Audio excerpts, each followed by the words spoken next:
¿Emociones negativas? El arte de vivir de manera estoica. Los llamaron estoicos porque el fundador de la escuela filosófica, Zenón de Citio, daba sus clases en el siglo III a.C. en la Stoue, un pórtico en el centro de Atenas.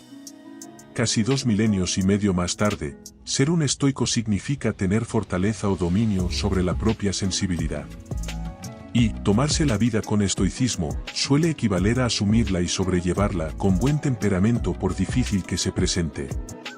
En un momento de crisis sucesivas en el mundo, ¿es el antiguo estoicismo, nacido en un momento convulso, la filosofía más adecuada para nuestro tiempo?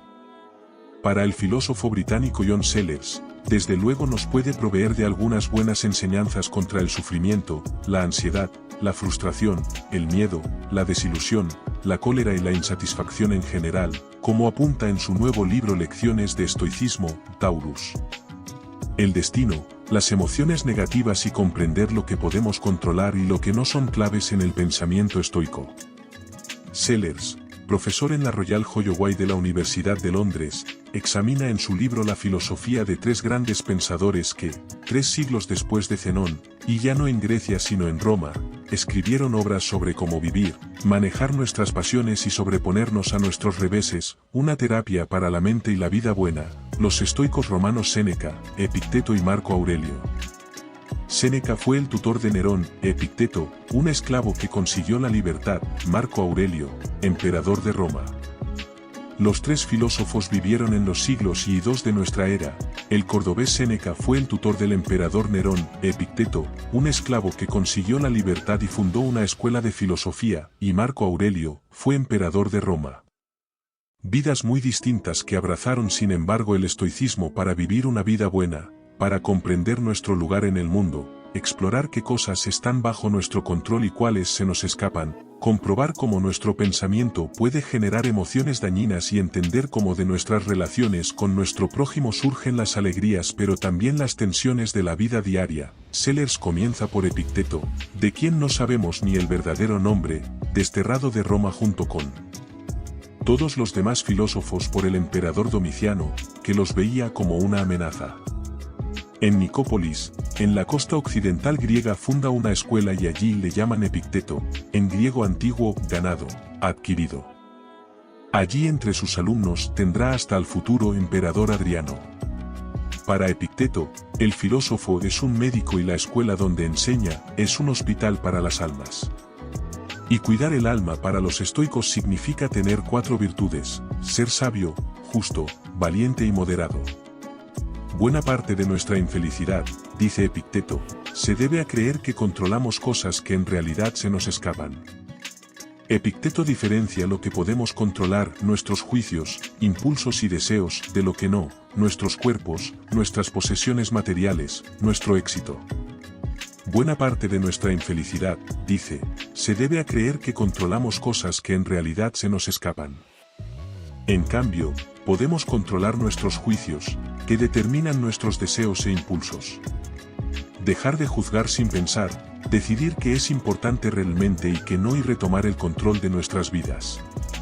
Epicteto pide imaginarnos como actores de una obra de teatro que no hemos escogido ni controlamos pero en la que nuestra tarea es representar nuestro papel de la mejor manera posible. Es la única manera de lograr lo que Zenón denominaba, el plácido fluir de la vida. Séneca por su parte se centró en las pasiones negativas y destructivas.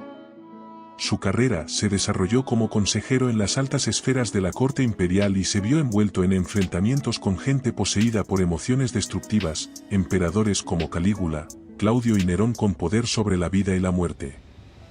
De hecho Calígula, celoso de los dones de Séneca, ordenó su muerte y solo se retractó al conocer de su mala salud. En Sobre la ira Séneca señala que cuando la ira se apodera de una persona gobierna en su mente, la pérdida de control contra la que advierten los estoicos. Y la ira es producto de un juicio mental, así que podemos controlarla, y Séneca tuvo motivos para estar furioso, murió su hijo, le desterraron en Córcega 10 años, solo pudo volver a cambio de ser preceptor del joven Nerón, murió un amigo íntimo y se vio obligado al suicidio forzoso, Nerón ordenó su muerte por una supuesta conspiración. Se abrió las venas y como no moría le dieron cicuta y finalmente un baño de vapor para rematarlo. Pero, escribió, la adversidad es un entrenamiento y extraer lecciones positivas de sus experiencias le ayudó a salir adelante en circunstancias muy complicadas. La vida del emperador Marco Aurelio transcurrió con menos contratiempos y su reinado fue uno de los mejores de la historia imperial.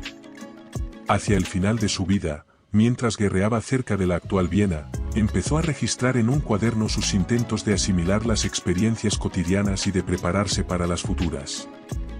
Son sus meditaciones, leídas por Federico el Grande o Bill Clinton, pero que, dice Sellers, sirven para que cualquiera se identifique con el autor, un ser demasiado humano que tiene que vérselas con las presiones de la vida diaria. En las meditaciones un tema central es el destino. Aceptarlo es fundamental. No significa que seamos pasivos, sino que formamos parte de las causas que llevan a que los acontecimientos sean como son. El resultado no podría ser diferente y comprender que algo es inevitable evita generar más angustia. Lamentarse no tiene sentido y demuestra nuestra incapacidad para entender cómo funciona el mundo. La recuperación en nuestra época de la filosofía estoica nos lleva a ver los fracasos no como causas de angustia, sino como experiencias que debemos comprender como adversidades de nuestra propia vida. En los últimos meses, diversos medios han prestado una atención especial al estoicismo, una escuela filosófica con casi 2000 años de antigüedad cuyos integrantes se preguntaron qué hace virtuosa una vida. Personajes en apariencia tan disímiles como Séneca y el emperador Marco Aurelio fueron algunos de los filósofos más destacados de esta forma de pensamiento. Entre otras respuestas, los estoicos encontraron que la virtud de la existencia no puede alcanzarse si se ignora la adversidad propia de la vida, y es posible que, paradójicamente, por ese motivo la filosofía estoica cause tanta admiración en nuestra época.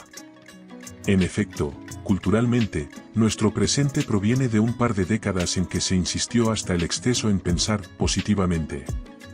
El llamado optimismo se erigió como una especie de obligación a ser feliz, un imperativo que si ya parecía sospechoso por sí mismo, invitaba aún más al escepticismo por esa evasión patológica que lo caracterizó de todo lo negativo de la vida. No te preocupes, sé feliz, cantaba Bobby M.C. Ferrin a punto de entrar en la década de los 90, un estribillo que se repitió de otras maneras en muchos otros ámbitos de la cultura de finales del siglo XX, la época de la euforia perpetua, según la caracterizó Pascal Bruckner, cuando se instó a esconder debajo de la alfombra de la vida estados de ánimo como la tristeza, el enojo, la decepción o el fracaso. Ahora, sin embargo, parece que el mundo está redescubriendo el valor de lo negativo en la vida, desde una postura que coincide con la de ciertas premisas estoicas. En especial, parece que después de un par de décadas de vivir en el ensueño de la inmediatez y la facilidad, hay quienes se están dando cuenta de que la vida, después de todo, no es precisamente un ready-made, que no es posible vivir sin pagar el precio ni tomar decisiones sin enfrentar las consecuencias de ello, que es mejor aprender de las adversidades que intentar evadirlas, y otras ideas de ese tipo que ya se encuentran en la filosofía de los estoicos.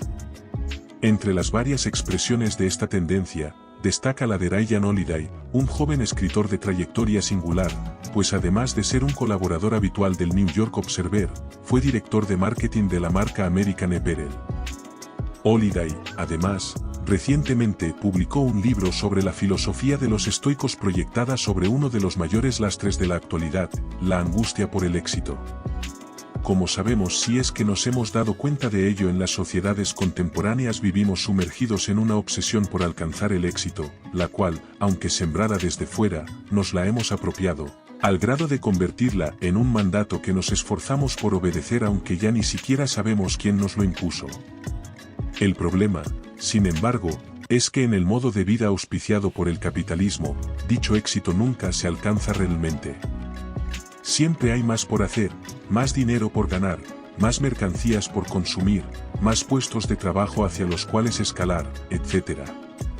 Y esa es la fuente de la angustia, pues el ser humano se encuentra entonces entre una obligación que lo lleva hacia algo que es por definición inalcanzable y quizá incluso inexistente o imposible. En este contexto, Holiday retomó el pensamiento de los estoicos para sugerir una posible salida al laberinto pesaroso de esta angustia. encarar la adversidad para encontrar el sentido que tiene dentro de nuestra propia existencia. En otras palabras, tomo cada fracaso no como tal, sino como un hecho derivado de las circunstancias de nuestras vidas, de nuestras decisiones y de nuestras omisiones. ¿Cuál es la ventaja de este cambio de perspectiva al respecto de los fracasos? Entre otros, que así podemos deshacernos, poco a poco, de un término que proviene desde el exterior y que tiene implicaciones concretas. Fracasar, para muchos, implica sufrimiento, dolor, tristeza, miedo, por encima de todo esto, inmovilidad. El fracaso paraliza porque se experimenta como algo que no se entiende, en buena medida por el origen mismo de la noción. ¿Cómo entender algo que ocurre dentro del marco de nuestra existencia con una categoría tan general concebida en el exterior? Entender el fracaso como un hecho de nuestra vida nos plantea otro tipo de obligación o, mejor dicho, de responsabilidad, y no para con un sistema o un agente exterior, sino simplemente para con nosotros mismos. Abrazar las experiencias adversas como parte de nuestra vida, y en especial, de nuestra formación como personas, discernir que de esa adversidad podemos resolver y que escapa a nuestro margen de acción. Una lección de los estoicos: pensar positivamente no nos conduce al éxito.